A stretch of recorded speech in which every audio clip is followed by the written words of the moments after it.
Hey bro, it's Unretired, and this is Shadowrun Returns. Oh yes, the long-awaited game has finally came out. Man, it took a long time for this game to come out, but it finally is here, and I'm so happy that it's here. So I'm just gonna go over the game, guys. Let's see if you guys would like it. If you're a fan, I know that you'll enjoy the game. There might be some little things that you might not enjoy, but if you're a fan of the game, remember from Super Nintendo, Sega Genesis. Just to clear it up, Sega Genesis was my favorite version. Anyways, if you were a fan, you're gonna love this game. If you're not a fan of the game, you've never heard of Shadowrun, this is a great opportunity for you to get to know this game. It was on Steam. I think you could pre-order. You could have pre-ordered it beforehand. It was like $12. You could have bought the digital version also and gave you a couple of goodies. But now I think it's $14.99. I don't remember. I bought this game like months ago from the Kickstarter. So just get over. It's just a loading screen, obviously, and just show you what kind of characters and races you could actually be taking. So for the newbies, take a look, and for the elitists, well, just take a look anyways. Alright, so let's go here, new game. So this is what's installed. Obviously there will most likely be other DLCs that'll be coming out, so let's just launch this shit here, right? Alright, so obviously you can choose your gender, male, female, alright, whatever. You have the choice of choosing between 5 races. Each races have their own unique stats, I would have to say, at the beginning. And afterwards, well, when you have your karma points, if you don't understand karma points, let's just say skill points, you'll understand better. You'll be able to put those points in a skill point system. So let's go on here. So you have the humans, and humans humans have +3 to karma to start out the game, which is pretty good, all depending on what kind of character class you're going to be going for. Elf, +1 to charisma, and one little thing here at the bottom, you do see that it's written a maximum stats. So those are the maximum points you can be putting into every certain statistic. So body is 9, quickness 9. So let me read it. I'll go more in depth with that afterwards, but I just wanted you to notice that at the beginning. So human, elf, you have your dwarf, +1 to willpower, orc, +1 to body, and troll, which is +1 to body and strength. So just for stereotypical sakes, let's just go with human. It doesn't really matter what kind of race you go. It's personal preference at the beginning. You probably be playing all 5 races. Replayability is extremely high because of all the classes and races that you do have available to you. So what kind of classes does Shadowrun offer? So you do have the generic Street Samurai. A lot of people love to take the Street Samurai right off the bat. I'm an oldie. I love the Street Samurai. I have a game with the Street Samurai also, so yeah. If you're gonna go samurai, you can go different kind of builds. You can go melee combat, or you can go with weapons, grenades, and whatnot. This is up to you. Now, this is the best part of the game. The build that you do for each one of your characters depends entirely up to you. It's not pre-generated, and it's what you want your character to be. I mean, if you're gonna take a Street Samurai and you wanna, add some points of willpower and other kinds of stuff that are not really related to it, but anyways, that's up to you. I mean, if you can finish the game doing that, hey, kudos for you. So Street Samurai, and you have the mage, obviously. So mage, spellcasting class. Biggest thing I love about this one is that it heals, especially when you're doing a run. If you have a mage on your mission, healing is a huge factor because you have to buy your healing kits all the time, which it gets annoying, but it's part of the game. And a mage is really a core part of your of your running team whenever you're doing a mission. So I suggest that. Decker. So Deckers use cybernetics to go into the Matrix. So if you've seen the Matrix, yeah, it's just like that. They hook themselves up in that Matrix, hack computer systems, networks, opens doors and whatnot, etc., etc. Then you have your shaman, which main characteristic is charisma. They actually do summoning, so they can conjure. You have lesser spurs, and then as the game progresses, you will be able to have spirits that are much stronger than in the beginning of the game. This is a really strong class. At the beginning, it does lack at the beginning, since it is kind of weak physically. So you have to compensate for that. I'll let the player decide on how you build the shaman. I'm just saying that he's pretty physically weak at the beginning, just like the mage. Then you have your rigger. Now, rigger's a quite interesting class. It uses drones, so it uses we'll just say little robots, basically go on everywhere. It can surveil, support, provide extra firepower to your team.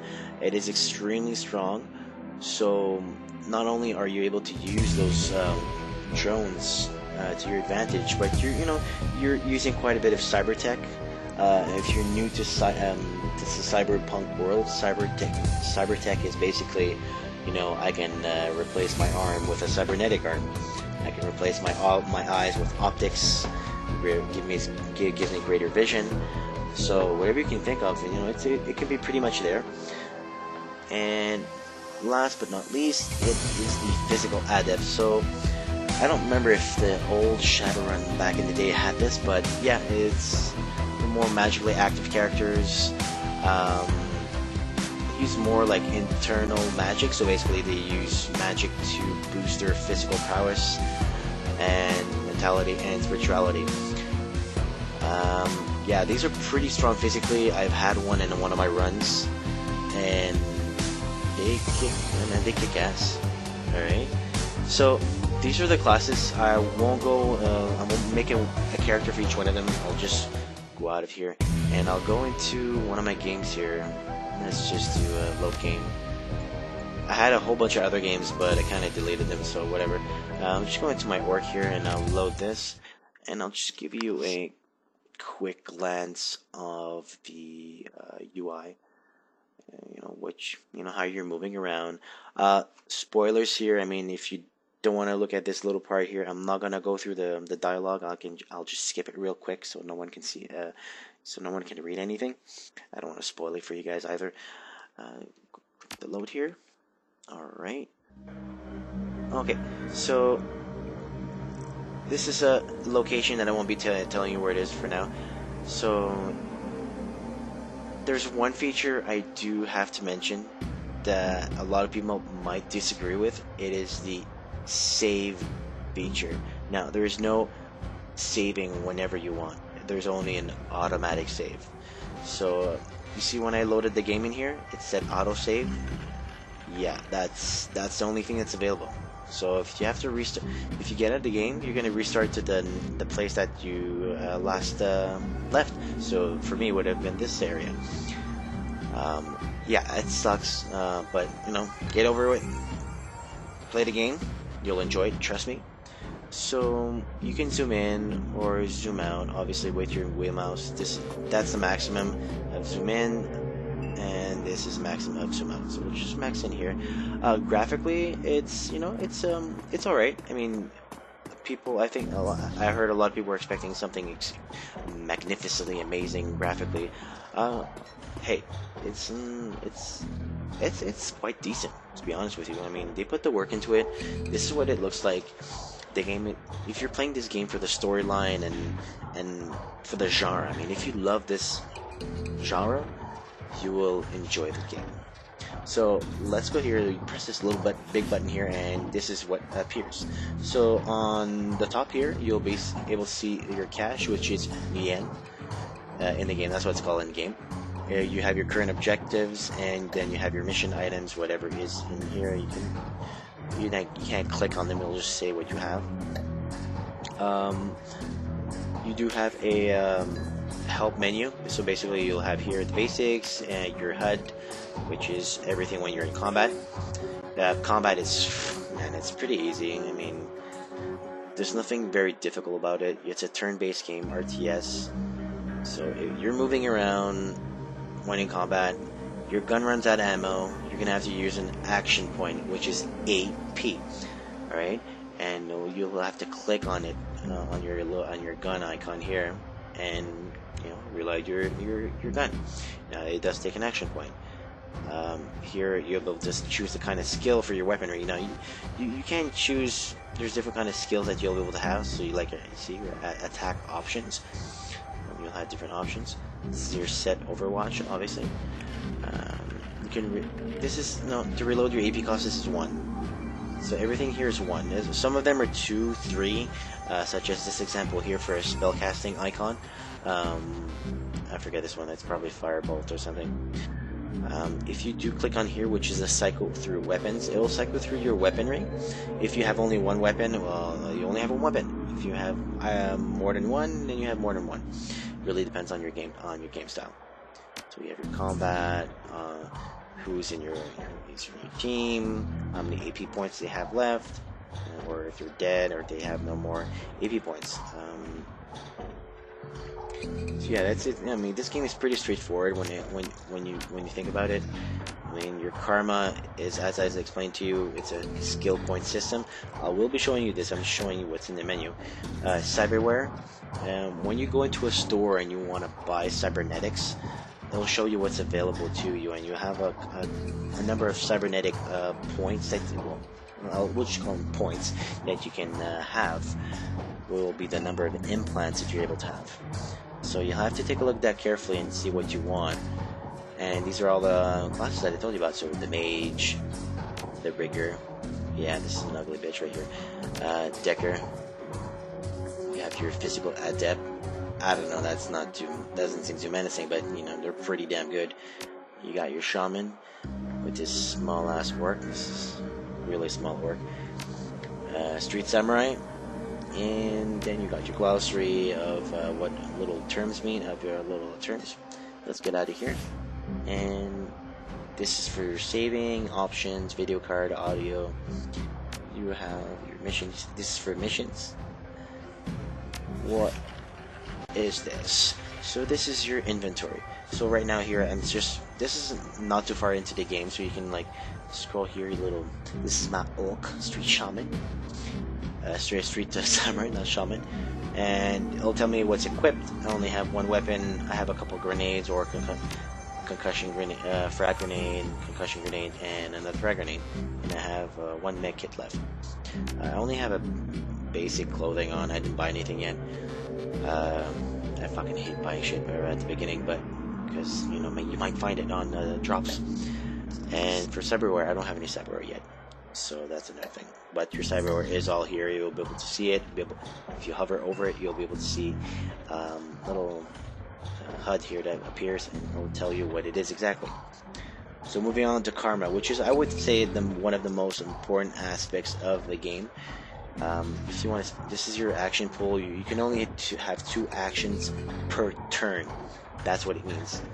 You have your hit points, which is 60 for me, armor 1, magic, I Zippo, because I'm a street samurai, and you got your essence. Essence is regarding your cybernetics, so that's what you need essence for, to be able to put cybernetics anyways. So this is my strength. You have these are your 6 stats, basically strength, quickness, intelligence, willpower, charisma, and you have your body. So let's go take a quick look here. So this is all that you have here. This is all the skill points you can put into it. Now, this is your body, okay? Now, if I click here, I don't want to click here, but I can, every time you want to put another point, this little, the number here, that's the number of karma points you're going to spend. So if I do this, it's going to take 7 points off. If I want to go to the next one, I need 8, which I won't be able to have. So I'm just going to take that off. It was just a quick example. Now, this is where I think it's pretty good. is it forces you to put certain karma points in certain skill sets, so you're able to use other skills. So on this character I'm concentrating on the SMGs and pistols.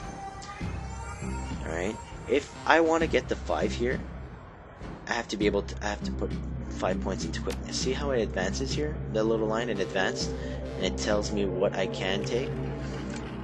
Alright, so let's say if I didn't put this, alright, let's say I put 4 points here, and I spent them. And I want to put 5 points here. I wouldn't be able to because I don't have 5 points in quickness yet. But now that I did, I would be able to, but I would need 5 other karma points. So let's just take that off here. So if you hover over the little square here, this is what it says. So if I put right to 9, this is the maximum for human or elves. Alright, so that's the maximum number of points you can put, well, maximum number you can get to for that race. So I'm an orc, so I would be able to go up until 14. I think this is troll. Yeah, troll is the maximum, it's 17. It does tell you at the beginning of the game, at the race selection screen, which I've shown you. It says the maximum stat would be 9 for body and whatnot. Alright, so it'd be the same thing here for quickness. My maximum for quickness goes for orc goes until 9. Right? Maximum here is elves. Then with range combat would be the same thing. The squares like these that are a bit tilted, those are for race specific maximum stats. Okay, that's very important that you know that race specific maximum stat. Okay, that you can get. Now, moving on to skill points. So, obviously, you don't start off with all these gun skills and whatnot. So, if you put a point here, I got aim shot, which is increased to hit by 15%. Cooldown is 3 RNDs. Now, if I continue here, see here it says critical damage and nothing, obviously, and then so on and so forth. You know, you the more points you put in, the more you can get. Then and again. The tilted square means that there's a maximum. Now, I don't have a maximum for myself for pistol because I'm an orc. Orcs are badass, so yeah, that's probably the reason. So SMGs, I'm going for SMGs, so we'll go by here. So shotgun, rifles, you do have a dodge skill, which I find quite magnificent. I'm actually putting a bit of points in here because I don't want to get hit that often. Fuck that, I don't want to die all the time. So it helps to reduce the chance to be hit by physical. Now it says physical attacks, mind you. If someone conjures an elemental and it does physical damage, it's physical damage. Not because it's an elemental, it's going to do elemental damage. It'll attack you for physical damage. Now if it's mana-based attacks, obviously this does not really count as a dodge. You won't be able to dodge it unless you have a natural dodge set for that. Strength. Chance to hit with melee or throwing weapons, and I really need that. I don't really care about that. If you're wondering what the plus is, it's if I want to put a plus, so and the minus is the minus. You have your close combat skills, melee weapons, unarmed, and your throwing weapons. Yeah, I will be trying another character with these skills. Interesting to see how that will pan out. Now. Intelligence, very important if you're decking or rigging. Okay, this is very important. You need to have lots of points in your intelligence to be able to be an effective rigger or decker. Now, this is your biotech. It does grant hit points when you use your medical med kits. Very good. I don't know why I haven't put any points in here, but yeah. Then again, you have your maximum, which for me would be 8. I should start actually putting some points here on this character when I play another time. Decking, if you're decking, ESP control, which is for expert systems programming into the matrix. So when you're in your matrix, you need this. Right? You have a lot of different kinds of programs, defensive programmings, offensive programmings that you can get in the Matrix when you are, because you're vulnerable. You're not just going in there and you're invincible. No. You can can really damage it damages you, you know, if you can't protect yourself. And you have hacking programs and whatnot, but I'll let you delve into that yourself. That's what the fun is about this game, is that you discover everything yourself. I'm just here to, you know, just give you a quick glance about it. Your drone control, drone combat. Now you have your willpower also, which is for magical attacks. So if you're shaman or mage, very good to be putting into. Adept, I'm not too sure, since you're using physical attacks, but since you're using magic to advance your physical attacks, I might suggest you to put a bit of points into willpower. It will be helping you, obviously. Yeah, it's, you know, it will be helping you because, you know, you need your cheat casting, and there's a hell of a lot of points here. Now, charisma. Now, you know, if you're the kind of guy or gal that likes to see extra dialogue, see what happens if you have that extra dialogue, charisma is the way to go. Now, I'm going for the maximum charisma for my orc, which is 8. And that kind of sucks, but you know, that's the way it is. So for every little here, for every tilted square that you get, you have a new etiquette. So your etiquette could be a security guard, etiquette Shadowrunner, corporate, and so on and so forth. You know, every kind of etiquette that you have will can affect a certain conversation that you're having with an NPC character. So if you're in a corporation and you have that corporate etiquette, and the fixer, well, the fixer is a person that gives you the missions. Let's say it's someone that's corporate, and you have that corporate etiquette. It'll give you an extra option, and it'll be written in, I think it'll be written in yellow if I'm not mistaken. And you can choose that, and it'll give you, always give you a different answer to what you would regularly get. If you just choose the plain old dialogue. Obviously, charisma, you do need charisma for spirit summoning and spirit control, and for conjuring. As you know, it's everything is connected here, as you can see, connected. So yeah, and you can revert your points. You know, if I put 2 points here and I don't want them, you know, once you put the points in and you confirm, there's no reverting. So choose carefully what you wanted to be doing. You know, and a little tip here: if you confirm and you're like, oh no, that's not what I wanted to do, just escape and reload your game to your last autosave. If it was just for dialogue, that you're going back into, it's well worth it. It was for combat again, and you had such big difficulty doing it, I might, you know, suggest not to do it again, but that's, really entirely up to you. So yeah, that's the game, guys. You know, you move around here, you just left clicking on the ground, and you know, you move your mouse around like this, and you can just see like the areas. And okay, so I don't want to show you guys this, so I don't want to create a spoiler here, right? So that's the game, guys. It's on Steam. It's $15. I mean, $15 is pretty cheap. Replayability is quite high, in my opinion. That is my opinion, anyways. The gear in the game is obtainable depending on what kind of class you're playing, and should you get it?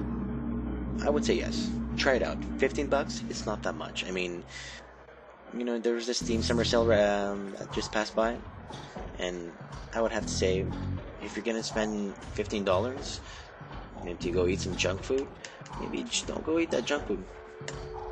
Buy Shadowrun. Shadowrun Returns. I guarantee you will be enjoying this game. You'll be putting in a lot of hours. You know, if you're going AFK, you can just leave the computer screen like this and go away from and come back. It'll still be the same thing. Nothing's gonna happen to you. So guys, play the game. I hope you enjoyed the little overview of the game. I'm enjoying it. I will be enjoying it more. I might be making some videos about it. I can't guarantee anything. You know, RL, always before games, right?